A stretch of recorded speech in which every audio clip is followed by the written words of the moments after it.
There was a prince. He was young. He was handsome. He was heir to a great kingdom, and he could barely walk. He moved slowly, painfully, hunched over. His face was gray with exhaustion. His legs trembled with every step. He looked like an old man, though he was only 20. His father, the king, summoned the best doctors. They examined the prince. They found nothing wrong. His bones were strong. His muscles were healthy. He should have been able to run and jump like any young man, but he could not. One day, a traveling monk came to the palace. He saw the prince struggling to cross the courtyard. He watched for a long time. "May I speak with your son?" The monk asked the king. The king agreed. The monk approached the prince. He looked at him closely. Then he said, "Show me your robe." The prince frowned. "My robe? Take off your outer clothes. Show me what you are wearing underneath." The prince hesitated. Then he slowly removed his silk tunic. Beneath it, wrapped around his chest, his arms, his legs, was a robe made of iron. It was made of hundreds of links.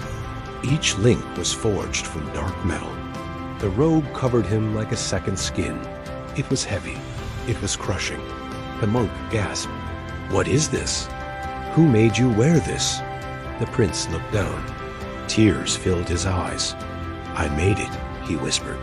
"Each link is a mistake, a failure, a thing I did wrong.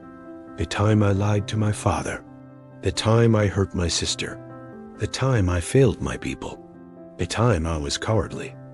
I forged each one and added it to the robe. I must carry them. They are my punishment." The monk was silent for a long moment. Then he said, "Come with me." He led the prince out of the palace, through the city, to a river. They stood on the bank. The water flowed past, clear and strong. "Look at the river," the monk said. "Do you see the mud?" The prince looked. The water was clear. "No, I see only water." The monk nodded. "The river has traveled hundreds of miles. It has passed through mountains and valleys and cities. It has carried mud and rocks and dirt. But look at it now. Does it carry the mud from 10 miles back?" The prince shook his head. "No, the mud is gone. It's settled. The river only carries the water that is here now." "Exactly," the monk said. "The river does not carry the mud from 10 miles back. It only carries the water that is here. It lets go. It moves on. It flows." He touched the iron robe. "But you are carrying the mud from 10 years ago. You are carrying mistakes that have already settled. You are forging new links every day for things that are already gone." The prince looked at the river. He looked at his iron robe. "But they are my mistakes," he said. "I made them. I must carry them." The monk shook his head.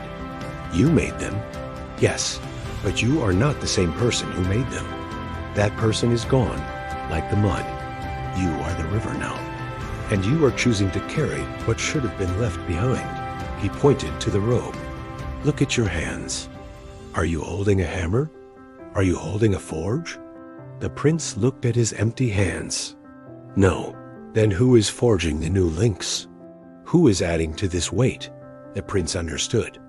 Tears streamed down his face. "I am. I am still forging.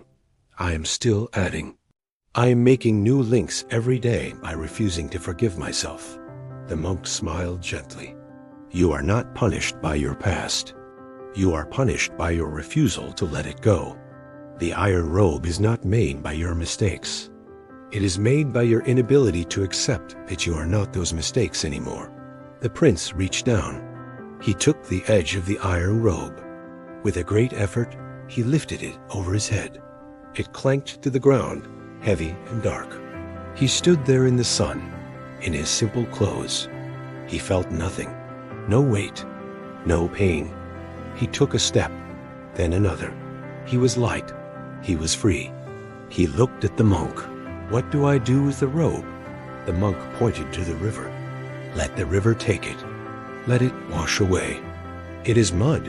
You are water. Flow. We all wear an iron robe. links of old mistakes, old regrets, old versions of ourselves that we cannot forgive. We carry them every day. We wonder why we are so tired, so heavy, so sad. But look at your hands. You are not holding a hammer. You are not at the forge. The only one adding links to that rope is you. You can stop, you can take it off. You can let the river take it. You are not the mud. You are the water. Flow.